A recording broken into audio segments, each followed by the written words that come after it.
শুনে রাখো, যুবক তুমি শুনে রাখো, যখন মালিকুল মউত যখন আসবে, তখন সেই নফসকে দুনিয়া থেকে কজব করে নেবে, দুনিয়া ছাড়তে হবে। যুবক তুমি টাকার অহংকার করো, যুবক তুমি পয়সার গরম করো, যুবক ইসলাম কমপ্লিট ধর্ম, ইসলাম কমপ্লিট ধর্ম।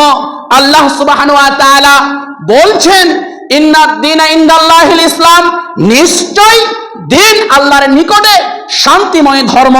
সেই ধর্মের উপরে এক ধরনের যুবকরা যারা এই পৃথিবীতে টাকা ইনকাম করে বাবাকে পরোয়া করে না, মাকে পরোয়া করে না, সমাজকে মূল্যায়ন করে না, বড় মানুষকে শ্রদ্ধা করে না। আমার নবীজি বলছেন বড় মানুষদেরকে সম্মান করো, শ্রদ্ধা করো, ছোটদেরকে স্নেহ করো। এই কথাটি হচ্ছে নবীজির। আমরা কেমন যুবক, কেমন যুবক? বাপ বেটাকে বলছে বেটা তুমি কোথায় যাচ্ছ, বেটা বাপের কথাকে মূল্যায়ন দিল না, বেটা বাপের কথাকে মূল্যায়ন দিল না। সে কেমন বেটা, সে কেমন বাপ?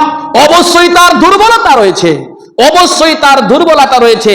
ওই বাপ দুনিয়াতে বেঁচে থাকার চেয়ে পৃথিবী ছাড়াটাই উত্তম হবে, আমি তাই মনে করি। সে বাপ নয়, সে বাপের ক্ষমতা রাখতে পারেনি। যখন বেটাকে বললো এই বেটা তুমি কোথায় যাচ্ছ, সে টিম তৈরি করে হাঁটতে লাগলো, বাপ ডাকতে ডাকতে থাকলো।